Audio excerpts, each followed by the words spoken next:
morning all, and welcome to Warrior TV. Yeah, that's actually what I've named it now. Like it. Yeah, a lot of people do. Obviously, I'm going to split it up into series, and I think after doing a bit of counting, we're on series 4. So, yeah.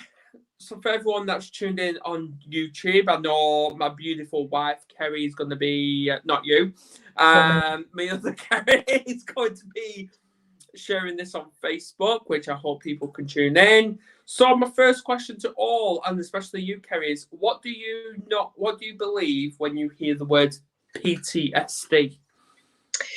Well, I think it certainly always used to be the case that I suppose with everybody else that we hear we've heard an awful lot about army personnel and ex-army personnel, or armed forces, the military, whatever you want to call it, from actually being diagnosed with this condition as a result of seeing some horrendous things whilst having been deployed on a tour, or Afghanistan, Iran, Iraq, wherever it is that something horrible's happened. And I think as well, we most of us will automatically think, oh, flashbacks. People are having flashbacks. It is that, but it's so much more than that, and it's not restricted. It's not exclusive. Anybody, any of us, at any time, can have PTSD or experience it. Yeah, I've actually got some statistics here, and it says it's estimated that up to 3 in 100 people may develop PTSD at some stage in life. A large survey of the general population in England found that 3 in 100 adults screened positive PTSD. That's 1 in 5 firefighters, 1 in 3 teenage survivors of car crashes, 1 in 2 female rape victims, and 2 in 3 prisoners of war. That's an awful lot of people. Yeah. When you think about it, an awful lot of people. I mean, just that. What was it? 3 in 100. 3 in 100, yeah. Yeah, that's a lot of people. When you consider how many billions there are on the planet, that's a hell of a lot of people. Yeah, absolutely. It's PTSD is an interesting area. I do apologise if I keep doing that. I've got an abscess, and it's a bit swollen. Everything itches across there at the moment. It's an interesting area because post-traumatic stress disorder, it's, as I said, it's not just it's not just found in those that have experienced wartime atrocities. Anybody can have it. Anybody can experience trauma, and the after effects can be quite varied, to be honest. As I said before, we automatically think of, oh yeah, army personnel, seen something nasty, flashbacks. It's not just the only thing that happens. Anybody that's experienced trauma can have any number of different symptoms. Addiction is a very common one. Whether it's drugs, alcohol. Yeah. Obviously, thanks, Kerry Deval, for sharing this on Facebook and tagging you, Kerry. So yes, she's a good this is person. on Facebook. She's an absolute diamond. But going back to PTSD, you're right. It doesn't just affect military people. It's even known that newly mothers develop it. Yep, absolutely, yeah. And fathers as well. New fathers strangely enough, if the mother has gone through a very traumatic birth, labour and birth, and the father's there, it can affect the father as well. Yeah. And well, I've got PTSD, but this leads me on to the next one. Is for everyone that's got PTSD or CPTSD, what's the difference? Chronic post-traumatic stress disorder. Is it not complex? Or complex post-traumatic stress disorder.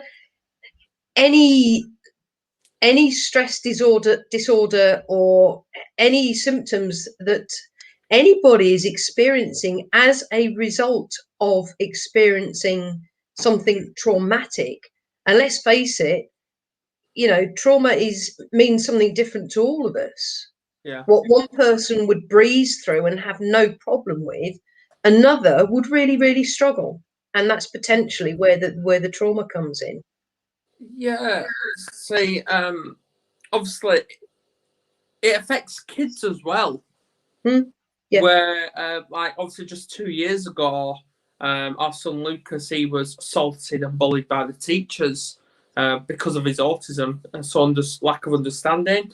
So, and obviously, this pandemic never helped because even us and the school have picked up on that. He's not stability when it comes to education because 1 minute he's in school, then he's not, then he is, then he's not. It's like, it's a total disruption to his routine, isn't it? Exactly. What psychological and emotional impact is that having, not just on kids in general, but kids especially with things like autism?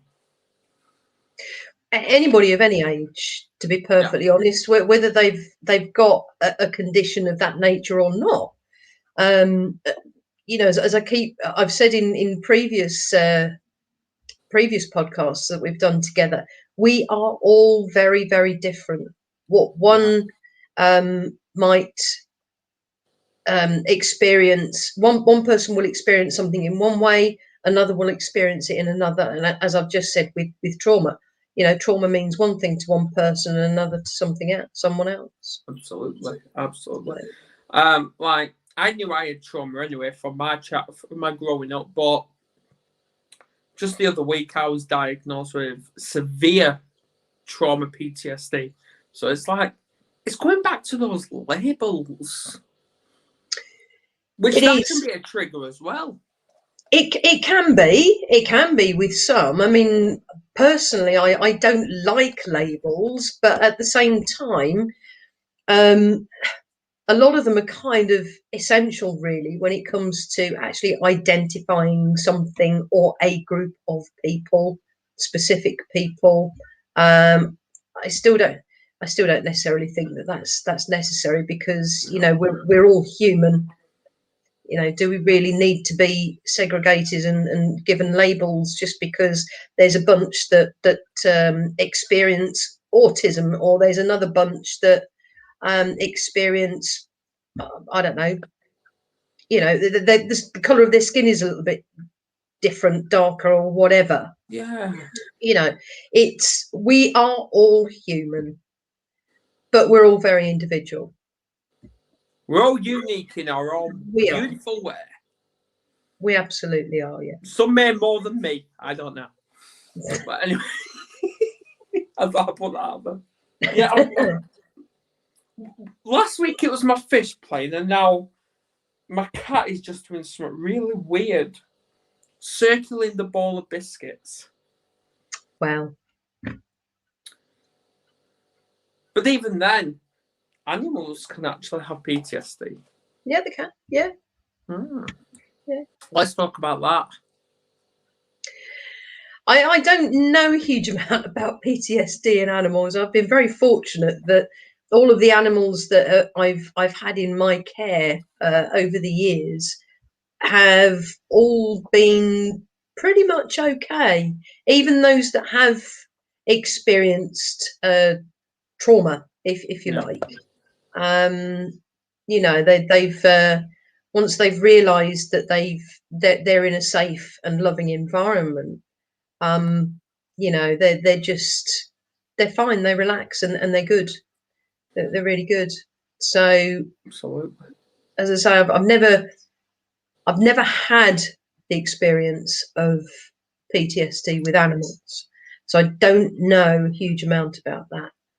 Yeah, we got I know, God forbid my partner, she's got so many cats. This is why I'm going bold, guys. This is why.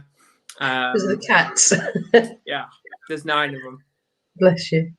I know, no wonder I'm going bold, but she's got a couple of them from her actual rescue centre. That's obviously got trauma. So even though one particular cat, she's female, she's had a litter, not with us, but she's had a litter, and obviously she's been done now. She's been with us, I think, about 3 years, maybe 2 years, 2 maybe 3 years. She's still got trauma, and she still will not get on some days with any other cats. Yeah. As I say, I've never had any experience of trauma in animals. My own experience of cats is that they can be quite fickle at times. You know, some are quite tolerant of other cats, other animals around them, others aren't. Whether that's to do with trauma or not, I have absolutely no idea. I don't know. But obviously, let's talk about like your journey with PTSD anyway, because obviously people need to hear these kind of things, see if it resonates with them, for them to come forward and speak out. Well, thankfully, my own experiences following traumatic events haven't been really severe. I suspect because I've always been quite a strong-willed person. Really, I've always had I've always been very certain in my own mind about what I want in life. And I've always been very certain about what feels right and what feels wrong. And obviously, I know what's right and what's not. Yeah. So, you know, my own traumatic experiences are having been in an abusive environment and having a nervous breakdown as a result of it. You know, I think the nervous breakdown was probably the traumatic event, because I don't recall anything that happened over that period of about 24 hours. It happened when I was visiting friends. And the next thing I remember, which was the following day, I woke up in my own bed, as I have no idea. I say I have no idea. I don't recall getting home. But I have been told that obviously I had assistance, so there was no way I was going to be able to drive myself. But yeah, it was. The other thing that I found quite traumatic as well was when I went and had my assessments. I had 2. You generally only have one that lasts an hour at the psychiatric wing of the hospital. And I had 2 assessments. Both of them lasted 2 hours each time. And just literally opening up and talking about stuff that I'd been struggling with for a long time was pretty traumatic in itself. And this is kind of why I've moved into the coaching arena rather than counselling. Because with counselling, I'm not saying that it's a bad thing, not at all. Because counsellors, psychotherapists, they're there for a reason. They do a very good job, and they work for an awful lot of people. A lot of people have had really positive results and have been able to get on with their lives as a result of having sessions with these very, very knowledgeable people. But the reason coaching is because it's a bit more hands-on. Yeah. I say hands-on, I mean, it's not physical. But rather than actually dwelling on going over and over past significant emotional events and pulling them apart and analysing them, which can be, again, as I say, traumatic for the person that's experienced it. We tend to, as coaches, as NLP coaches, we tend to deal with the beliefs and the emotions that are connected to those significant emotional events, and then change them. We help the client to change those beliefs and emotions that are attached to those events to ones that have been more useful, more helpful, and more comfortable for the client. And they are obviously beliefs and emotions that of the client's choosing. We don't choose. We as coaches don't decide how the client is going to feel. That is purely and simply up to the client. Yeah. But what we also do is we ask questions. We listen. We ask questions. We ask relevant questions in order for the client to find their own answers and know how they can move forward from it comfortably and easily. Absolutely. So, yeah. So, why are you saying that, which is phenomenal, and I'm glad you're here from your nervous breakdown. But it Thank just you. leads me on to a question: is you're strong enough to go through that? Brilliant. So why not strong enough to look after your toothache?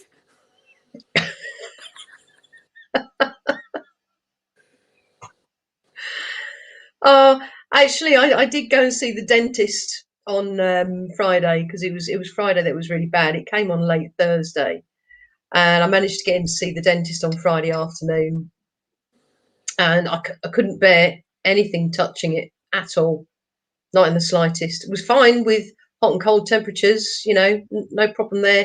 Just couldn't bear to be touched, and it kind of, I could feel it all across here because it's a tooth at the top of it. Nerves. And you can probably see it's a still a bit puffy there at the minute. But yeah, they said it was looked very much like there was an abscess there, and gave me a prescription for some antibiotics. I have to say, I'm not one for taking prescription medicines. I haven't had antibiotics in probably about 30 years. Haven't needed them.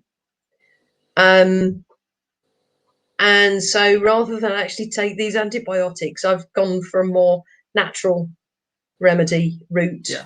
And so I've been taking these different things, natural things, over the weekend.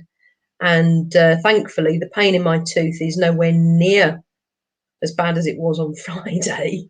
I can actually touch the tooth now. I can actually bite down on that side and chew without too much discomfort. But there is still a bit of swelling, and it feels a little bit bruised almost around here. But as I say, I get this tingling sensation, and it keeps itching at the moment. So I'm taking that as a good sign. See, I remember where I was losing sleep left, right, and centre, and that was because my wisdom tooth on that side, it was coming through. Like, I'm a late bloomer when it comes to that. It's through that side, but it's not that side. So I'm a bit of a late bloomer. I don't know why. So when it was coming through, I couldn't eat on that side. I couldn't sleep. I tried hot water bowl, ice, nothing was working. So I thought, you know what I actually was doing, and I was doing it about 5-6 times during the night. And at some point, I actually kept it at the side of my bed, where I actually put garlic sauce on it, and it actually numbed it. I imagine it probably would, yeah. It numbed it for quite a bit. Yeah. Yeah, it's we find our own remedies, don't we? I guess we find out what works for us, and it's the same with it's exactly the same with any kind of counselling, psychotherapy, coaching. You know, we as individuals will find something that works for us. So, you know, it's which we know. obviously, yeah, which obviously goes back to what I was saying a few weeks ago, where even though the NHS fobbed me off many times, that doesn't mean they're going to fob someone else off. No, no, no. Well, that's it. You can't tar everyone with the same brush. You know what we're all individual, we're all different. So you know what one person or one hospital has told you doesn't necessarily mean to say that you're going to get told exactly the same thing from all of the others, you know, anywhere else in the country. But with trauma, as I said earlier, a lot of people will experience trauma. They won't realise that it's trauma, but later on in life, you know, that they might have a series of unfortunate events, shall we say? Like, for example, they may become homeless. Yeah. They may become addicted to drugs and or alcohol. You know, and there are a lot of people that do experience those kinds of trauma that don't realise that it's trauma. A lot of people who are perhaps homeless or addicted to the drugs and or the alcohol or whatever, don't actually realise that they're addicted to these things because of a traumatic event that they experienced earlier in life. You know, and it can be anything from, as you've already mentioned, difficult childbirth for the mother and potentially the father. It could be, you know, going back even further than that, as a young child and living in an abusive environment. And it doesn't necessarily mean that it. When I say abusive, I don't necessarily mean physically abusive. It can be verbally abusive. Yeah. You know, we've got to be really, really careful the kinds of things that we say to ourselves, as well as, you know, what we say to other people. You know, so that may be something that we've experienced. It might be that we were shunned by one or other of our parents. You know, we were perhaps starved of affection even at a very young age. You know, it can be anything. Bullied at school, bullied at work. You know, and as we get older, you know, many of us will actually start leaning towards something. We'll find something that actually numbs those unwanted feelings and thoughts. And so that whatever that thing is, whether it's drugs, alcohol, whatever, it becomes a crutch. And before we know it, we're addicted. We've got a problem, but we won't necessarily know. We won't necessarily be aware if it was something that, as a result of something that happened a lot earlier in life during childhood.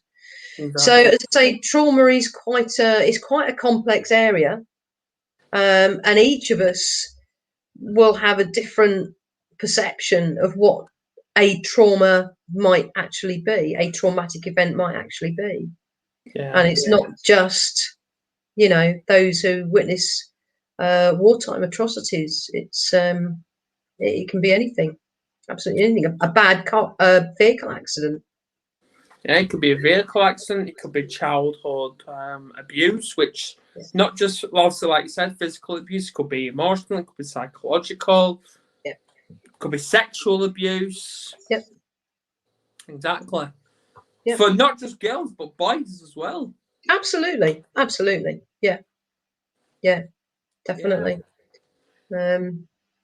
Yeah. It's but you know, there are some amazing things out there, amazing people out there that can and do help amazingly well with people who've experienced trauma and are struggling.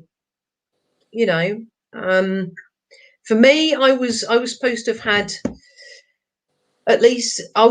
psychotherapy for a minimum of 1 hour a week for at least 12 months. Okay. And I was told this in February 2007. Also in February 2007, I received a letter from my local NHS mental health trust confirming all of this psychotherapy that I needed, which, as we know, is a bit further up the scale than counselling. And my first appointment was booked in for the 29th of August the same year. So I was expected to wait 6 months before I started any treatment. And I woke up one morning and I just thought, this is ridiculous.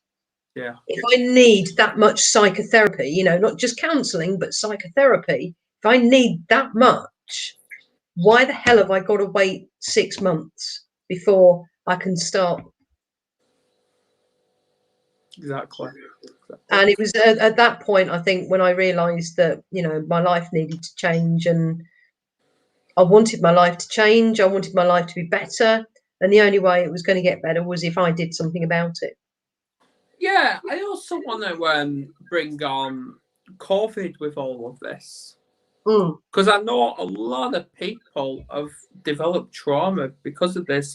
For example, cancer patients, like people that are being denied that treatment of their cancer and practically left to die. Yeah, unfortunately, that has happened in some areas. I mean, when you're talking about the whole COVID issue and people that have experienced trauma, you know, as part of it, and therefore, you know, their symptoms are related to that trauma. It's much more wide-reaching than just, It is. you know, than just purely cancer patients. You know, we're talking about a mental health epidemic, basically, is what's happened so far, and we're still going through it because there's an awful lot more people that are suffering with their mental health, yes, than there really should be, and I get it. You know, that they need the help, they want the help, but they're having to wait because there just aren't enough counsellors, psychotherapists available through the NHS for them to receive that help initially. And, you know, so again, your suicide rates have gone up. Yeah. Which is so sad. So sad. You know, so really the only option for people, those that are still waiting, the only option for them is to pay privately. Whether it's to pay privately for a coach, a counsellor, you know, psychotherapist. Exactly, because like I've said to many people, because I've been criticised, like I've had messages, Kerry's had messages saying, why is Adam charging for to help us? Because it's like, and when I can go to the NHS for free, and we're like, if you want to go to the NHS, be on that waiting list for up to a year, and then once you are seen by a qualified nurse or counsellor, that's just going to prescribe you medication. About 95% of the time, that medication is not even going to work. Be my guest. But we're here, we're waiting, we're ready now. Yeah, I mean, it is a concern. It is a concern. But it's always been that way. It's always been the case. You know, I had to see a counsellor quite a few years before all of that happened, back in 2006, 2007. Yeah. And I did get to see a counsellor, but again, I had to wait 6 months, you know, through the NHS. And I'm not dissing the NHS in the slightest here, because, you know, we're going back to a time where they were overloaded. they were pushed to the limits, and they always have been. But it's quite simply the number of people needing help with their mental health against the number of qualified counsellors, psychotherapists within the NHS. The difference is so vast that it's impossible for everybody that needs the help to be seen straight away, that there is that waiting list. And this is why a lot of people, and obviously with you and myself as a coach, we do it privately. Say privately. It's Come on, Kerry. No, that's not. I mean, we have our own businesses. We're in the business of helping others. We've felt that that calling, if you like. It's what we're here to do, and that's my passion, and is very clearly your passion. So it's and the fact is that mental health is relevant to each and every single one of us. We all have it. It's just that for a lot of people, when you say those words, mental health, they instantly think, oh, somebody's gone a bit crazy, a bit mad, not quite right up there. And that's not it, because you can have good mental health. Your mental health is when I refer to mental health, when I speak about mental health, I speak about mental health in the same way that I would speak about physical health. Yeah, I think it's just that word mental. Yes, you're absolutely right. It's a bit of an unfortunate one, really, isn't it? Yeah, because people have been described as being mentally ill. So, of course, when you say mental health, others do tend to have that preconceived idea of what mental health means. And in fact, it's not that at all. It's mental health, just like we have physical health. Do we have good physical health, or are we experiencing some difficulties, some challenges? Do we have poor physical health? Yeah, it's one of them, isn't it? Where obviously mental health, mental illness, which clearly you're not ill, you're not, but it's just that word mental. So what I'm thinking, and is actually starting something into actually rebranding that name. So obviously, if anyone watching or watching on replay can have any suggestions on what we can rebrand it to, throw them in the comments. That's what I'm thinking. What do you think, Kerry? There's a challenge.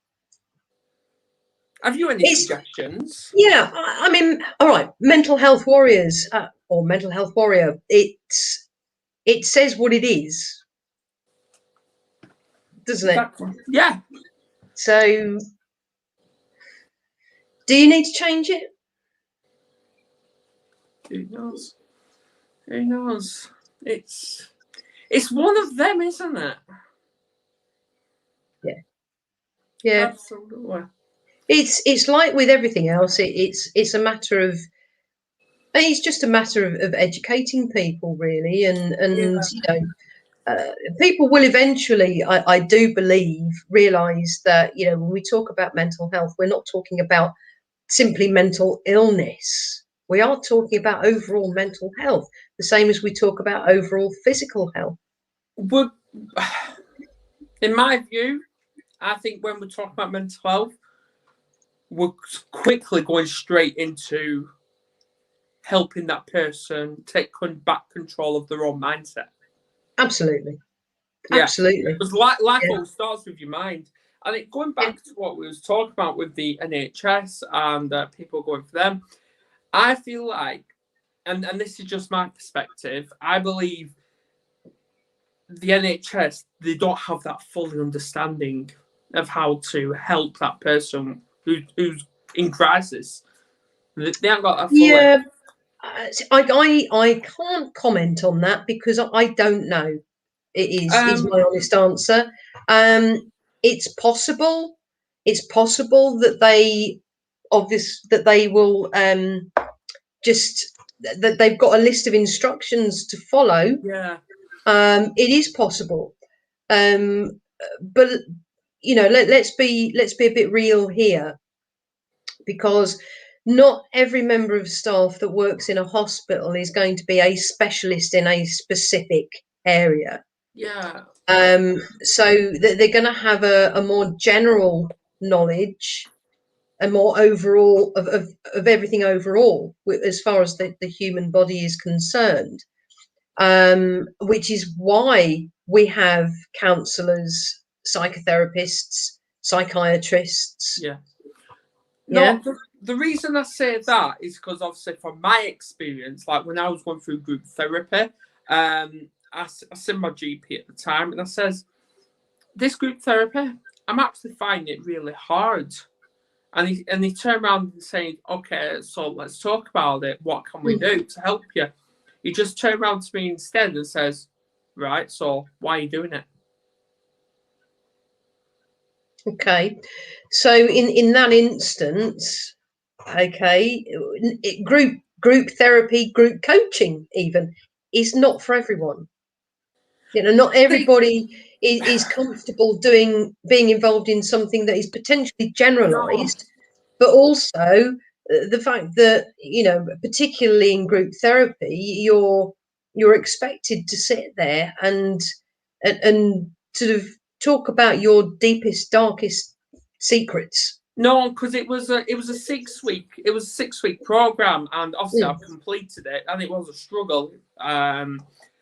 Which the struggle was like the first 3 weeks of it, but I had a friend that kept inboxing me every week, asking me how I am and how am I finding it, and I says I keep finding it hard. He went, good. I went, what do you mean? He went, well, if you find it hard, that means it's working. If you find it easy, then what are you doing? Which is right, but it kind of is. I have a slightly different viewpoint on that, slightly different opinion on that, because anything in life is as hard as we believe it is. Yeah. Okay. So, we do hard things. We do get through hard things. But again, it's like trauma. What one person believes is hard, another will believe is easy. Yeah. And it is all down to my mindset.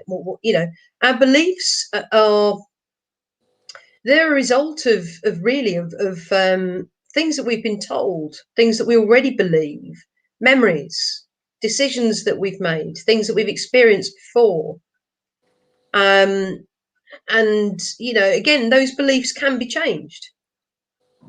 With the right help, those beliefs can be changed. If you're the kind of person that sits there and says, okay, so my initial reaction to this is going to be difficult. If I say to myself, this is going to be difficult, then I'm going to believe it's going to be difficult, and it will be difficult, because that's what I perceive it to be. But if I turn around to myself and say, now, come on, what is really that hard about it? What is so difficult about this? And what can I do to make it easier? So somebody could say, oh yeah, but if you haven't learned how to fly a plane and you get into the good grief, cockpit of a plane, and somebody says to you, right, there's the key, fly it.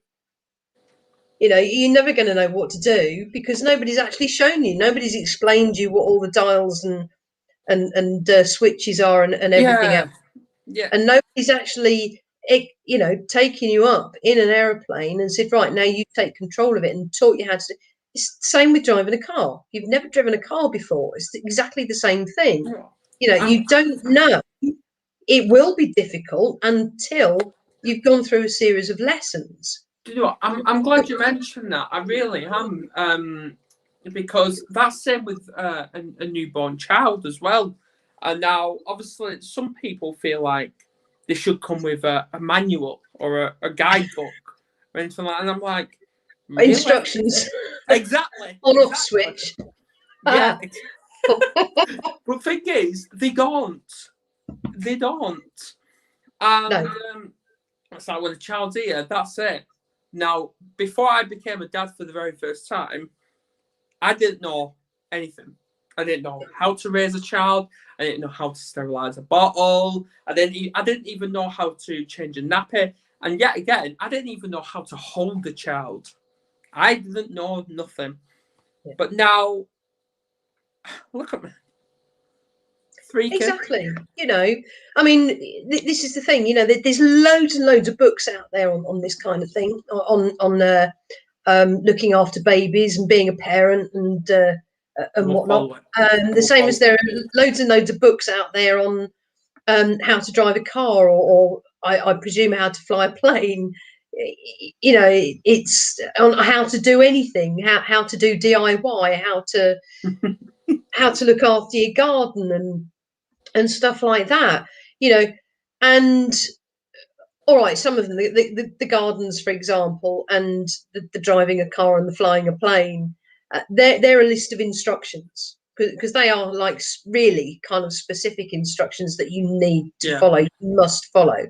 Clearly, with being a parent, there are certain things that you really must do. Like you've got to remember to feed the baby. You've got to remember to change its nappy. You've got to remember to make sure that it's kept clean in those vital areas, and not sore. And obviously got to make sure that, you know, the baby's overall health is looked after specifically and regularly. I guess in the first year of its life, but everything else is down to your intuition. Yeah. And again, we are all very individual. Every single baby that comes into this world is unique, is individual. It will not be exactly the same as another one. So its behavior will be different. You know, whether it's able to be breastfed or whether it has to be bottle fed, again, that's different. Yeah. Will it sleep through the night, or will it wake you up every hour and a half? Again, different. You know. Exactly. See, obviously you learn as you go along, don't you? Yeah. See, the first night, obviously we got brought Lucas home. Obviously, I got woke up at 1:30 in the morning. Obviously, because he needed a feed, he needed a bottle. So obviously, I gave it him. Obviously, I knew what to do then. And Kerry woke up saying, "Do you need help?" I'm like, "No, it's all right. You go back to sleep. I've got this." And I was up every 3 hours after that. So there you go. And I was like that for what, about 2, maybe 3 days. So there you go. Yeah. I hardly slept. But as I say, you learn as you go, because, you know, one set of parents might have this, might have a baby that you will think is, you know, an absolutely star. You know, it you know, sleeps through the night, barely cries, you know. And perhaps you've got a baby at home that keeps you up most of the night and the day, and, you know, doesn't feed properly or whatever. Yeah. But as I say, every single one of us is different, and, you know, we learn. We're learning as we're going along. We're still learning, even now. We are still learning. So We haven't got all of the answers. So that comes a question is, would you believe in the accurate statement where it says, if you know everything, you know nothing, but if you know little, you're still learning? Yes, I would, actually. I mean, I'll go so far as to say that, you know, clearly when we're all teenagers, we think we know it all. We think we know better than our parents. We think we know better than everybody else. You know, so generally as teenagers, we do tend to rebel a little bit, or in some cases a lot. But I think an awful lot of that as well is dependent upon our upbringing and our home environment, our school environment. You know, who are the peers that we're mixing with? that kind of thing, you know, because we're very easily influenced at those young ages because we're still finding our way. We're starting to create our own beliefs, our own core values. You know, we will still have certain ones that we've taken from our parents and we've learned as we've gone along, but because we're still finding our place in the world. But even now, you know, all those years later, some of my beliefs have changed. A lot of my values have changed. And I've that's still trauma. got a few cores. And it's because of all the things that I've experienced in my life. And because of my perception, my own personal perception of those experiences and how I've been able to deal with them, how I've moved forward from them. And it's exactly the same for every single person. Every single person will have their own set of beliefs and their own core values, and they won't be identical to the next person's. The way another person will experience something is very, very different to how I will experience it. And I'm talking about something as simple as, for example, you and I sitting in the same room at the same time watching the same film. Your experience of watching that film will be completely different to mine. Yeah. And so in a way, we have all got some sort of trauma within us, but majority of them haven't even noticed it yet. Have we? I don't know. I can't say that. Why I say that? Because it goes back to like the stress levels. Now, obviously, I'm going to pick on kids these days, kids and young teenagers. Obviously, it's exam week for many, assessment week, SATs week, whatever. And obviously, I wish them all luck with all of that. But the stress levels, and obviously after they've done those tests, the panic, the stress levels, the anxiety, even the trauma of thinking, have I done well? Should I have done that? Always being skeptical. Again, you know, what one person considers to be traumatic, another one won't. Yeah. So I agreed it can be quite a stressful time for these young people. Traumatic, again, that is just down to the individual and their own personal perception of their own personal experience with that. The one thing we will all have experience of, but we will never remember it, is being born. Because that is probably one of the most traumatic things we will ever go through. Yeah. And because all of our memories are stored in our unconscious mind, or subconscious mind, whatever you want to call it. And it's there to protect us. Our unconscious mind is there to protect us. It will repress certain memories because they are too traumatic for us. And we don't need to remember being born, you know.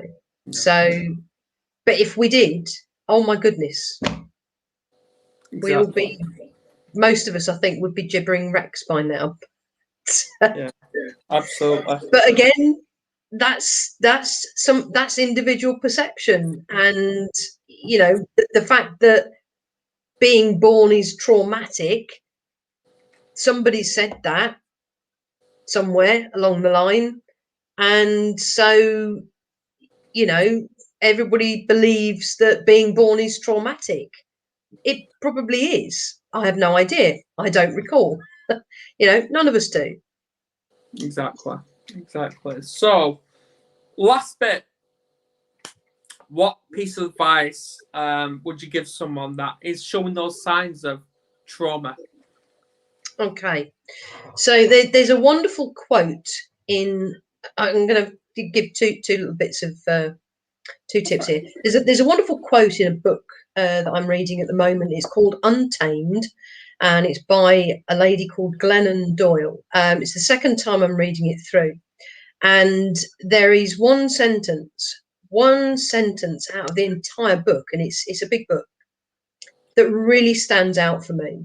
And that is, excuse me, I'm going to have to read it. I've made a note. the only thing that was ever wrong with me was my belief that there was something wrong with me. I like that. Yeah, I like that too. Little bit of advice. If it's something that you're really struggling with, if the symptoms that you're experiencing are potentially from trauma, if you've experienced a trauma and you're struggling to move forward from that, if it's really holding you back, please do get some help from somewhere, whether it's through your own GP, through the NHS, or whether you come speak to somebody like Adam, or a coach like myself. It doesn't have to be me specifically. You know, there's plenty of us out there. Yeah. You know, that we can help you, and you don't have to suffer in silence. You don't have to live with it. Not at all. You do not have to live with it.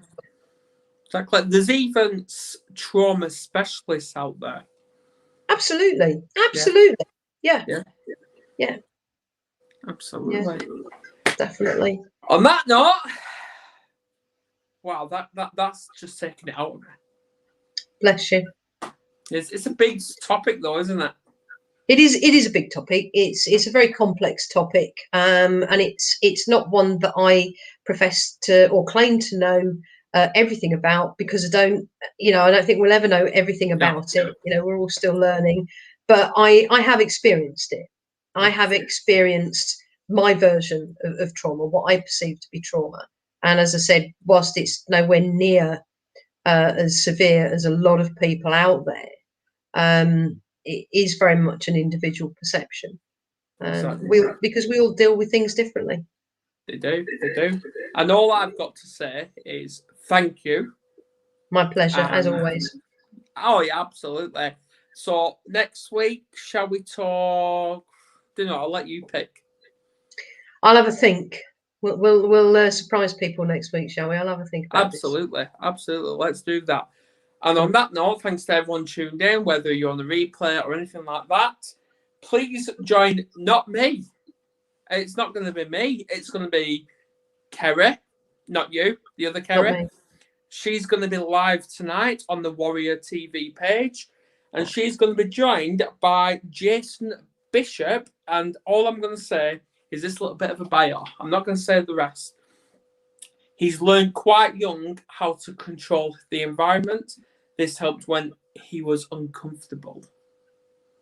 Brilliant. That's all I'm going to say. That is one that's well worth watching, I would suggest. That's at 8 o'clock tonight. Yeah.